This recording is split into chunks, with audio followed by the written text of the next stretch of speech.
Hi, my name is Jordan Del Grant, and this is Wing Chun Qigong. Today we're going to talk about hard versus soft. That's hard Qigong versus soft Qigong, and the role it plays in Wing Chun. When we look at the sayings from the ancients, there's one that says, uh, to develop the soft is difficult, but to develop the hard is easy. My Sifu used to say to me a number of times through the training, you're doing well, but you first must pass through the hard to get to the soft. Um, and then later on in the following year, I remember him saying how the soft is now developing, you're entering into that phase. So, under the guidance of a proper teacher, um, you don't have to do um, the hard phase for multiple years. You could probably get away with it with a year's worth of training. Um, but it doesn't just end there, it does continue on. And then you can enter the soft in the second year. When I say that though, um, we want to be very explicit, and that's why I've organized the course in this way, that it has a hard qigong moving into what's called soft qigong. Okay, and then we move into a combination of hard and soft, and then there's the highest level, which is from that quote, which is this internal soft jin. So if you have that sort of layering of the program, because it's a martial qigong with the Chinese martial arts, the treasure of it is Jin development, uh, not Li. So Li is muscular strength, and we can probably bundle that in the hard Qigong, but it's more hard Qigong consists of a lot more Li, but it consists of more than just Li. There's a type of Jin in there as well. There's a hard Jin. And then when you enter into the soft Qigong, um, you begin to ramp down the Li, and you're producing a different type of Jin. Rather than it being an external Jin, it becomes a more an internal Jin of tendons, joints, the bones, and fascia. With that, there's a training of internal Neigong and energy work. So you start to get the proprioception and the interoception of understanding energy.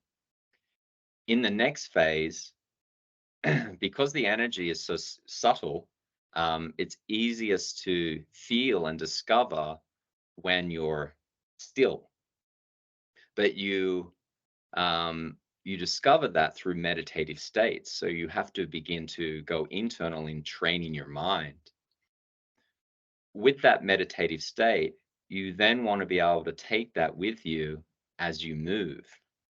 And so it's very easy for it to sort of turn off, or for you to go back to sort of normal consciousness.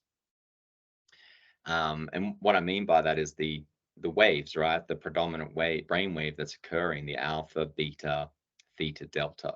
So when you snap back out of it, you go back up to these other waves, but you want to absorb yourself lower in. And it's easiest to do that when you're still. From there, if you can move and maintain it, and hence why it's a slow movement, you can develop a hard soft chin. Reaching this phase, um, I believe anyone who takes the course should be able to get there. The next part of it is that purely soft chin, which is coming from the bone marrow. So your lower dantian and bone marrow work. And that is very intensive training. Some people might find it boring. It's something that can't be taught to kids. Um, and that's a path in itself, and it takes many years as it grows. With the program I have, it takes you to that place, and then it's up to you to go forth and develop that more. But what I have is another stream because for me, the priority of life is spiritual life. And so there's this spiritual work that ensues from there, um, with this understanding of you would have discovered the intricacies of your physical body. You would have understand the intricacies of your energy body. You understand the intricacies of your mind and the different levels of mind, such as thoughts, your intention, your emotions.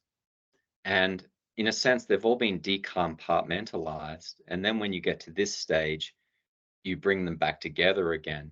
And there's certain parts that you wish to drop off. So, for example, you don't need or you don't want or need your your um, your emotional mind when you're meditating, right?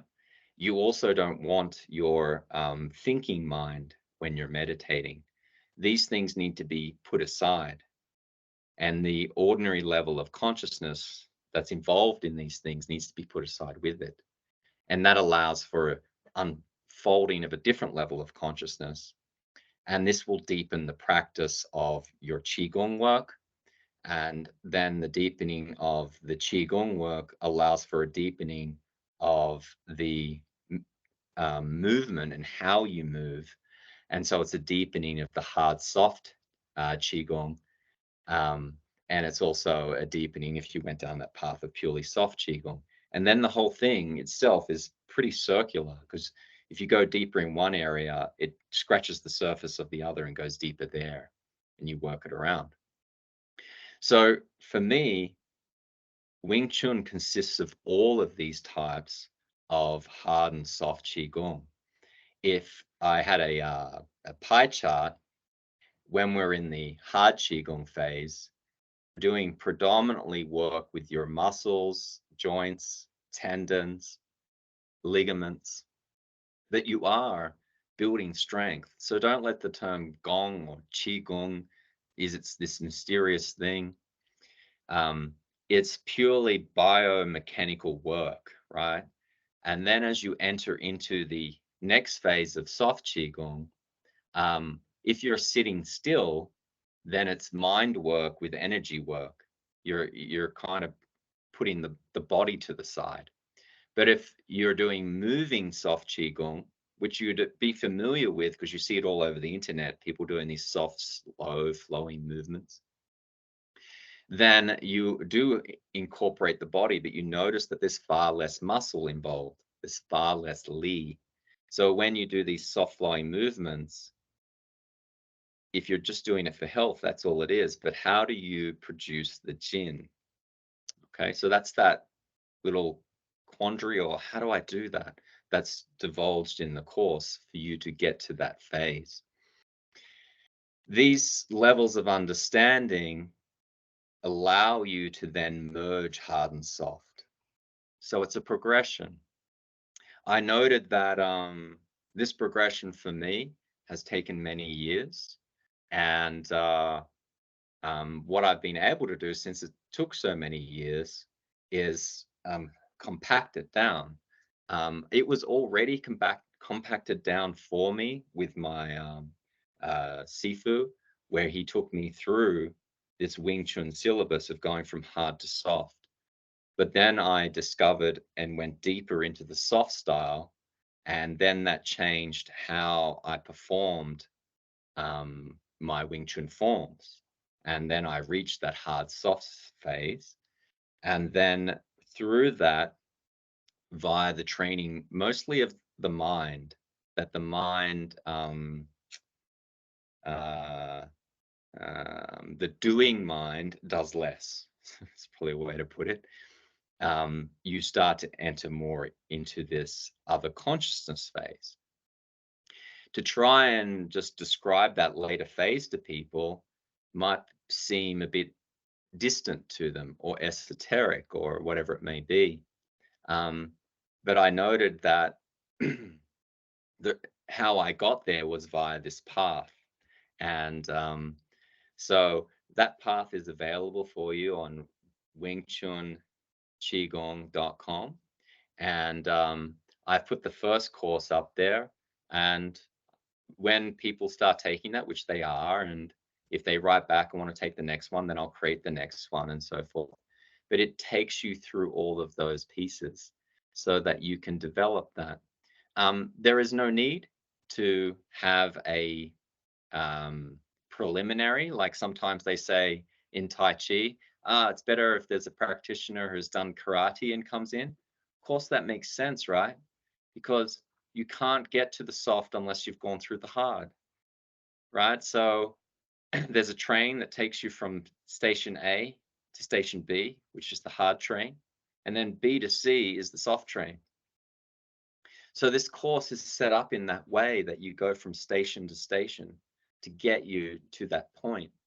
From an energetic perspective and the Taoist perspective, they're very well simplified in just saying that you go from Jing to Qi to Xin to Wu to Dao. All right. And this course takes you on a path uh, that is identical to that structure of the Taoist. I hope this has helped in clarifying a few things that, you know, the idea that you don't do hard training is incorrect, and the idea that you only do soft training is incorrect. You need to maintain a development of Jing, or your physical, Qi, your energetic, and Shen, your mind. The proportion of how you work on those changes through the course. And so if the pie chart itself is over here with the Jin development, you know, there's a lot of hard training. As we get into the Qi development, there's less hard training, more energetic training. And then as you get into the mind development, you'll have maybe 1/3 of each. Sorry, I should say uh, a lot more mind training, and then only a portion of hard and energetic. But then you want to take it out and balance it. So you work on each one till you really understand that one thing, and then you put it to the side for a bit. But you continue to train it, but not as much as you used to, so you can develop the next thing, and then you put that with it, and so forth. All right.